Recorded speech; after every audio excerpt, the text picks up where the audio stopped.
There are places on Earth that look like the end of the world. Salt-crusted shorelines that stretch for miles, littered not with seashells but with the skeletons of fish. The air smells of salt, decay, and something else. Something ancient and toxic. This isn't a distant planet. This is California. This is the Salton Sea, the largest lake in the state, and it is a paradise that drowned itself, then baked itself to death. But before it became America's forgotten ghost, it was a miracle. The American Riviera, a glittering jewel in the desert where movie stars and presidents came to play. This is the story of how a man-made accident created a dream, and how human ambition and neglect turned that dream into a waking nightmare. This is the story of the town that America forgot. The 1950s. America was booming, and nowhere was the dream more alive than here, under the relentless glare of the California sun. They called it the Salton Riviera, Bombay Beach, desert shores, names that promised escape and luxury, and for a time, they delivered. The Salton Sea was an anomaly, an impossible oasis carved out of the brutal Colorado desert. It was bigger than Lake Tahoe, a vast inland ocean that appeared as if by magic. Celebrities flocked to its shores. Frank Sinatra, Dean Martin, Jerry Lewis. They raced speedboats here. Bing Crosby held golf tournaments. The Beach Boys performed at the yacht club. It was a playground for the rich and famous, a sun-drenched fantasy where the water was always warm and the drinks were always cold. Property developers, smelling a gold rush, descended on the area.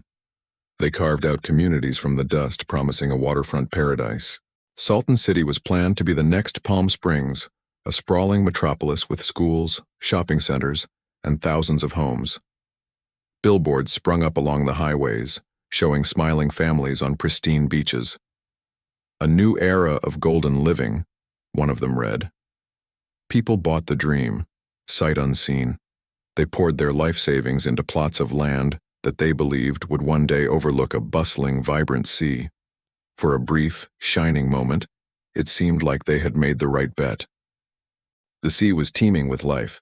Fishermen pulled in record-breaking catches of corvina. The sky was filled with millions of migratory birds. It was a perfect, man-made ecosystem. The only problem was the man-made part, because this paradise was built on a mistake. A colossal engineering blunder that had planted the seeds of its own destruction, decades before the first bottle of champagne was ever popped at the North Shore Yacht Club.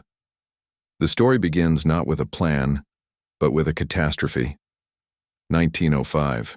Engineers from the California Development Company were trying to tame the wild Colorado River, diverting its water through canals to irrigate the Imperial Valley. They were trying to make the desert bloom, but they got greedy.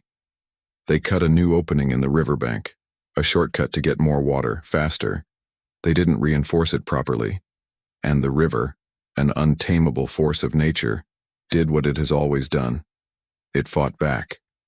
Heavy seasonal floods hit, and the river tore through the makeshift canal.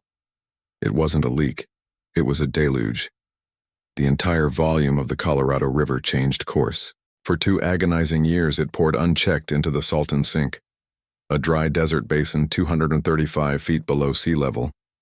It was a desperate, losing battle against nature. The newly laid tracks of the Southern Pacific Railroad were submerged. It took 2 years, thousands of men, and the dumping of entire trainloads of rock, an effort so massive it nearly bankrupted the Southern Pacific, to finally seal the breach. By the time they did, it was too late.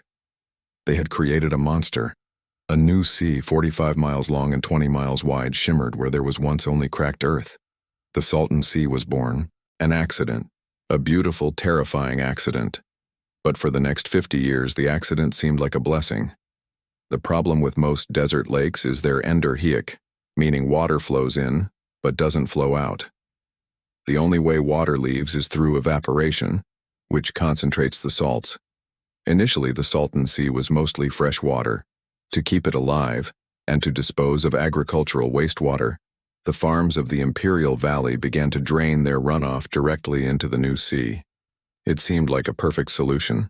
The California Department of Fish and Game saw an opportunity and began stocking the sea with fish.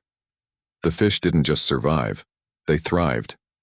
This constant inflow of nutrient-rich, but also chemical-laden runoff was like putting the entire lake on steroids.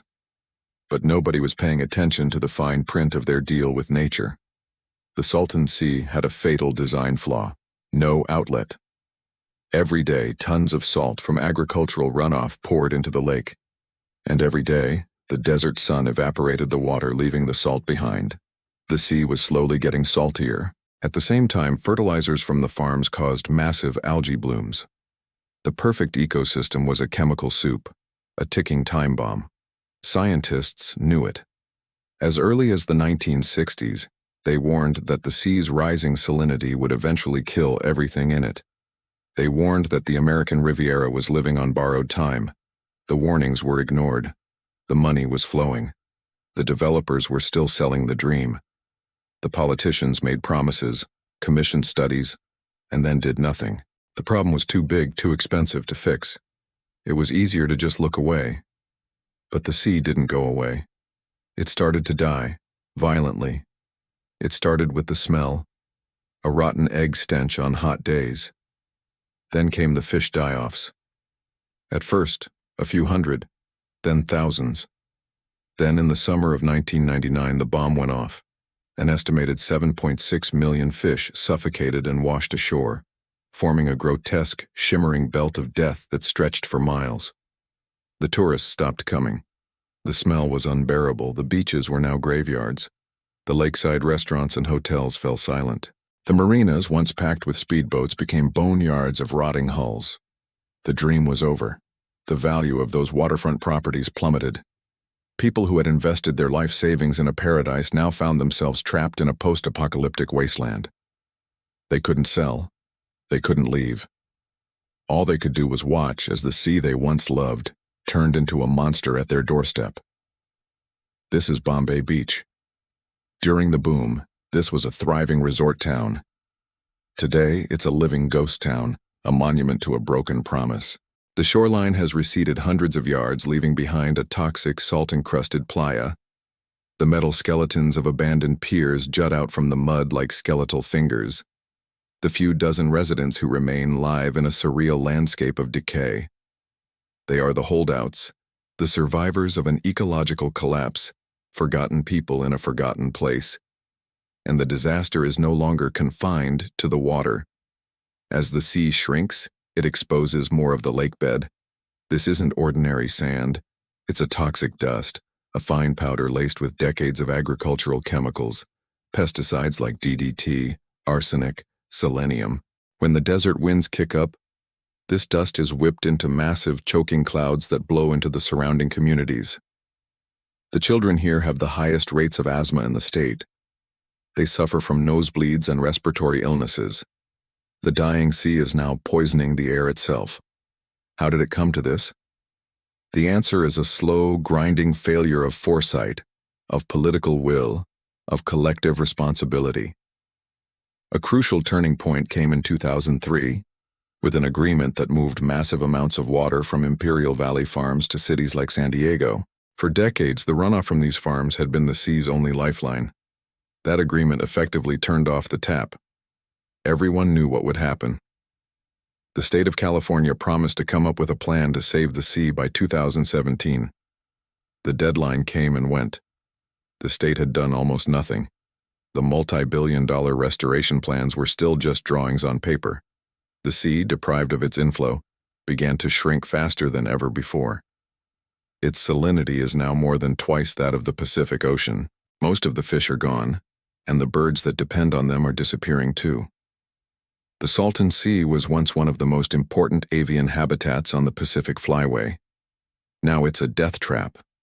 Birds land on the hypersaline water and die, their bodies washing ashore perfectly preserved in a crust of salt. There is a strange, terrible beauty to the ruin. The decay has attracted a new kind of visitor, artists and photographers drawn to the dystopian landscape. They see poetry in the decay, a canvas for their work on the skeletons of abandoned buildings. At Bombay Beach, they've turned the ruins into an art installation, an open-air museum of collapse. It's a way of coping, of finding meaning in the wreckage. But art cannot fix a dying ecosystem. It cannot clean the toxic dust from a child's lungs.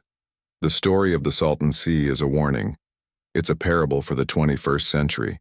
It shows how quickly a paradise can be lost and how easily we can walk away from our own mistakes, leaving the consequences for others to bear. For decades, this place was a repository for everything we wanted to get rid of. We created a beautiful place out of a mistake, and then we used that beauty as a dumping ground.